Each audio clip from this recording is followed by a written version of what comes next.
welcome back to my film and TV channel. Hope you're all staying safe and well. We're going over to Amazon Prime today for one of their MGM efforts. Yes, and some people think it's not a great effort, but other people have been kinder, so we'll talk about it anyway. This is called Playdate.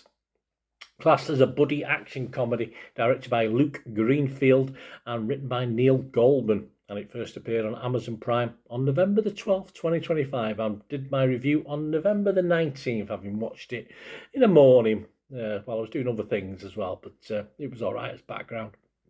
It appears, though, that the critics hate this, but the public have been slightly more forgiving, so we'll have a look at it anyway. Please, if you are new to the channel, guys, hit that like button if you're still with me. Of course, helps the algorithms, helps get me out there on search engines and stuff, helps more with advertisers having an interest in the channel and stuff like that. So if you can help us out with that, that'd be wonderful. Please, if you're not already subscribed, please do so if you enjoy the content. And of course, if you've got any hype points, they're always very, very welcome. My thanks to everyone who's spread the love and give us some hype points previously.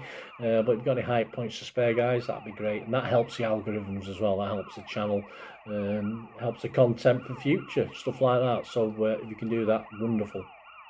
Right, let's get back to the film. It stars two main guys, Kevin James and Alan Richardson. We've got Sarah Chalk, Alan Tudyk, Benjamin Pajak, Banks Pierce, Hiro Kanagawa, Stephen Root and Isla Fisher, also in the supporting cast for this one. What's it about? Well, recently laid off accountant Brian Jennings, played by Kevin James, struggles to adjust to staying home with his stepson. Lucas, Benjamin Pajak plays him, while his wife Emily, Sarah Chalke, takes on extra shifts at the hospital, hoping to help Lucas make new friends. Brian agrees to a weekend play date with another father, Jeff Amon, played pretty well by Alan Richardson, a confident stay-at-home dad, seemingly, whose son, seemingly, CJ, Banks Pierce, quickly bonds with Lucas. So there you go, that's the story. It's a little bit more silly than that. It's a little bit, the backdrop to this is a bit daft, in fairness. And it is very turn-offable TV. But if you're doing the ironing, all right, I wasn't ironing, or tax returns, I wasn't doing tax returns, or smartphone surfing, I wasn't doing that, but I was doing other things. It's okay. It's okay as a background watch. It's light enough that you don't have to worry too much about concentrating too much on it. You just know that Alan Richardson is, if given a better script, he's going to do a pretty good job. And he sort of, with a shit script like this, he does okay. Sadly, the material is really poor, though I did raise a smile at the occasional line or scene in this film, as I said, when I lifted my eyes up on what else I was doing. James, yeah, more the straight man, but he does sort of moments of humour, but not as much as Rich, and of course, but he does okay. They're not a bad combination. Probably, I think Richard might work with someone else better, but there you go. Sean Van Horn from Collider website said, "You won't forget Alan Richardson. If he can make crap entertaining, imagine him in a comedic role with a much better script." Yeah, spot on.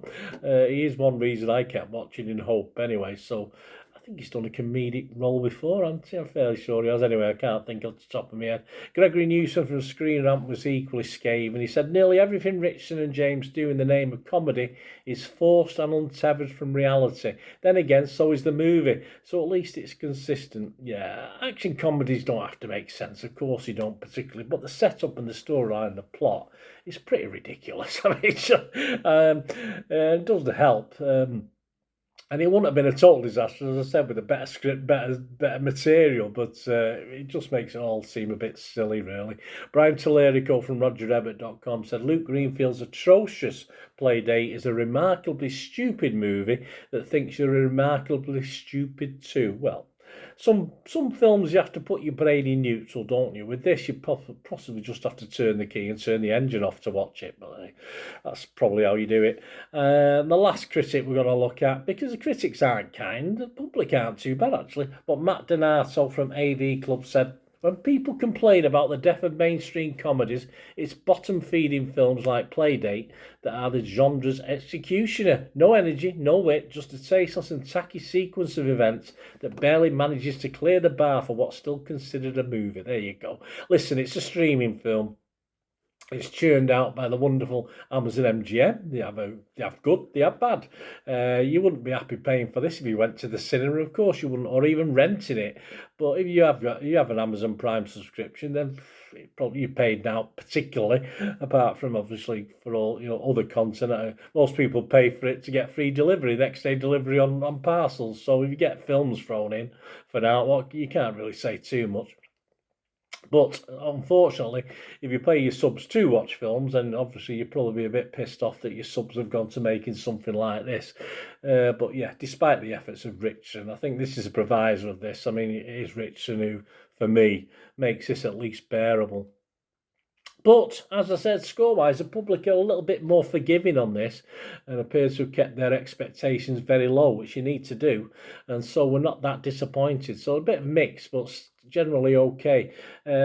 Just summing up the scores, Rotten Tomatoes, I think you get the gist of that from early on, don't you? 17% of 24 critics are positive, so just 4 fresh and 20 rotten. So some people did like it. Rotten Tomatoes users, so a bit kinder.